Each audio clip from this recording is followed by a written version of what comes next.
Inside of the concentration camps, there were huge numbers of guards and other members of staff who inflicted such brutality and violence onto prisoners.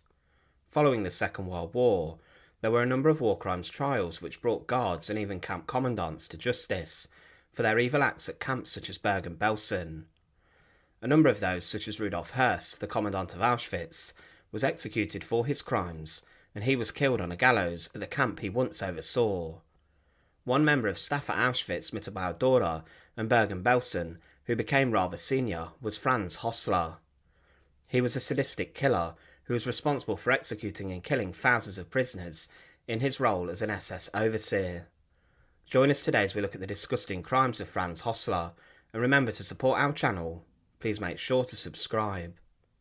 Franz Hossler joined the Nazi Party following a period of unemployment in early November 1932, and then he joined the SS. Throughout his time in the SS, he rose to the rank of SS Obersturmführer, and also he was a reserve officer in the Waffen-SS. Following the creation and opening of Dachau concentration camp, after the Nazis came into power, he instantly was transferred there and began to work as a member of the guard staff and also as a cook. He remained at Dachau until the Second World War broke out, and following this he was then transferred to a new camp that had just opened. But the camp he went to became the largest killing site of the whole of the Holocaust. In June 1940, Franz Hossler went to Auschwitz I, and he was there when it received the first mass transport of prisoners.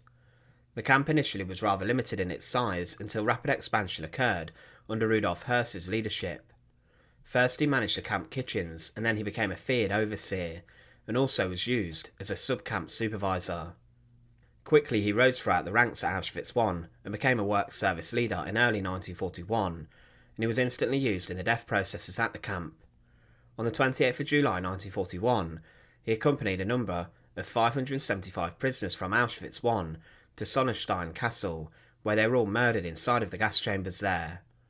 The following year, Hossler would also accompany Otto Moll and Hans Ohlmeyer with 168 survivors of a failed uprising. They had rose up from Auschwitz I's punishment centre, but they were taken back to the castle to be killed. He was briefly sent to help create a holiday resort for the SS in Poland, but when Auschwitz-Birkenau was expanded to become an extermination camp, where the majority of the killing process took place, Franz Hossler was part of a number of senior roles. Birkenau was the main killing centre of Auschwitz, and Hossler worked in this killing process. He was part of leading a group of Sonderkommando prisoners. This detachment carried his name, and the men were forced to exhume 107,000 prisoners' corpses who had been killed from the mass graves of Auschwitz I. They were then ordered to burn them inside the newly created crematory at Birkenau, and following this Hossler's Sonderkommando were then murdered themselves, and Hossler did this by accompanying his detachment to the gas chambers. Hossler was noted to have been responsible for a number of gassings, and he helped to drive prisoners into the gas chambers. In a period of 6 weeks, Hossler sent 1,703 Dutch Jews to their deaths inside of the gas chambers. It was said, in connections with gassings I described in my diary dated 12th of October 1942, I declare that on the day about 1,600 were gassed. This is an approximate figure, which I stated as a result of what I'd heard from others. The action was led by SS officer Hossler. I remember that he tried to drive the whole group into a single bunker. This he achieved up to a last man, who could not be crammed further into the bunker. Hossler shot a man with a revolver. This is the reason why I wrote in the diary, gruesome scenes before the last bunker Hossler. When Hossler was at Birkenau he said, when I first came to the women's compound, I was more surprised to find the conditions not very pleasant. There were very many sick people, typhus and other diseases were rampant. The first thing I did as Lagerführer was to go to the camp doctor, Dr. Rode, and ask him how it was that there were so many sick people. He said it was high time that there was a Lagerführer, so we could both get the camp into proper shape. I made a report about the special delousing block and the conditions in my women's compound to the commandant Höss. I asked him why I'd been sent to the camp, and he told me so I could tidy things up a little, and asked if I needed anything. I was to go to Commandant Hartjeinstein, or the senior doctor, Dr. Wirtz. This I did, and Dr. Wirtz came with me and saw the special delousing block. He promised me new machinery, and in both parts of my camp, the delousing machine was put in order. He tried to claim he tried to improve conditions, but this was not the case. He admitted that he had attended selections where people were sent to their deaths, and tried to claim he did not send anyone to their killing, but this was not true. He regularly attended selections, and his actions resulted in thousands of innocent people being killed. He continued to rise throughout the ranks at the camp, and was involved in recruiting Aryan women for a new camp brothel for the SS. He then became a senior figure in the women's camp, and he continued to kill people. He would use deceit and lies to send people to their deaths, and it was said of his speech that he said, "On behalf of the camp administration, I bid you welcome.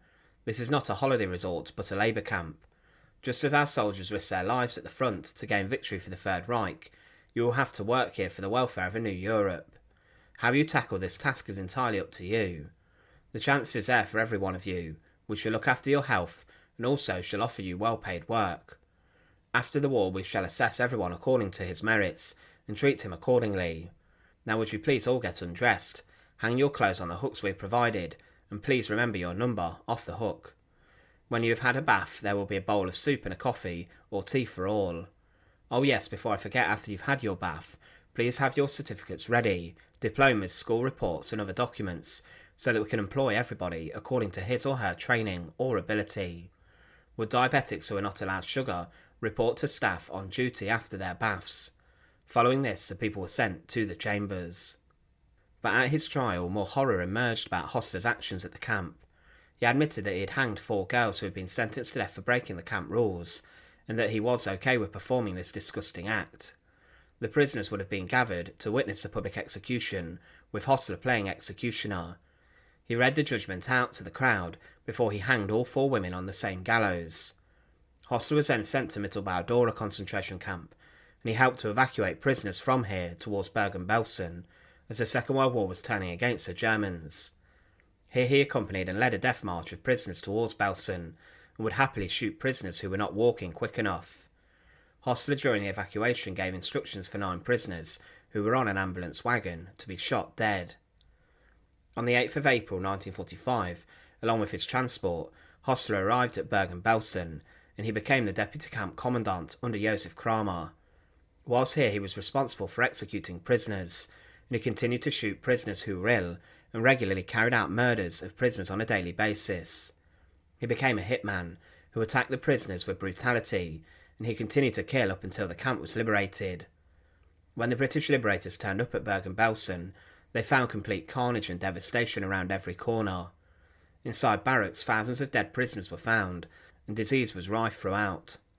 This was on a huge scale, and the liberators found 13,000 corpses unburied, and 60,000 starving and dying prisoners. Typhus had caused chaos with thousands dying each week, and as the camp became overcrowded as more death marches were led to Belsen, the camp infrastructure broke down. Hossler was the second in command at Belsen, and was responsible for this depravity, along with the commandant and the other guards who remained at the camp, and supposedly were there to maintain law and order. Heinrich Himmler agreed to hand over Belsen without a fight, and even whilst the liberators were assessing, the SS was shooting prisoners. Hossler was found hiding amongst the prisoners on the 15th of April 1945, and he was trying to slip out of the camp undetected, but the prisoners turned him over. He was wearing prisoner clothing, and when he was located, he was forced to help out with the clean-up operation. He was forced to bury thousands of disease-ridden corpses, as ultimately he and the other SS staff were responsible for the conditions there. He was brought to the Belsen Trials, and at his trial there were many witnesses who told of Hossler's murderous intent and violent streak. Stories of executions, selections, gassings and brutality were linked specifically to him. He was known as a man who was willing to shoot prisoners with a pistol and gun, and he would wield his power over prisoners on a daily basis. He tried to claim that he was simply following orders, but it simply did not work.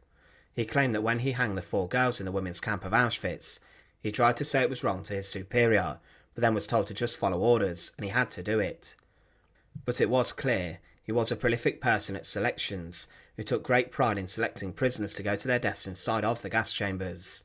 He was a murderer, and there was no denying it inside of the courtroom, and for this he was sentenced to death at the Belsen Trials. The nail in Hossler's coffin was a large amount of witnesses who testified that he took part in selections at Auschwitz, sending prisoners to their deaths, and also that he killed at Belsen. Because of this, he was executed by British executioner Albert Pierrepoint at Hamelin Prison on the 13th of December 1945.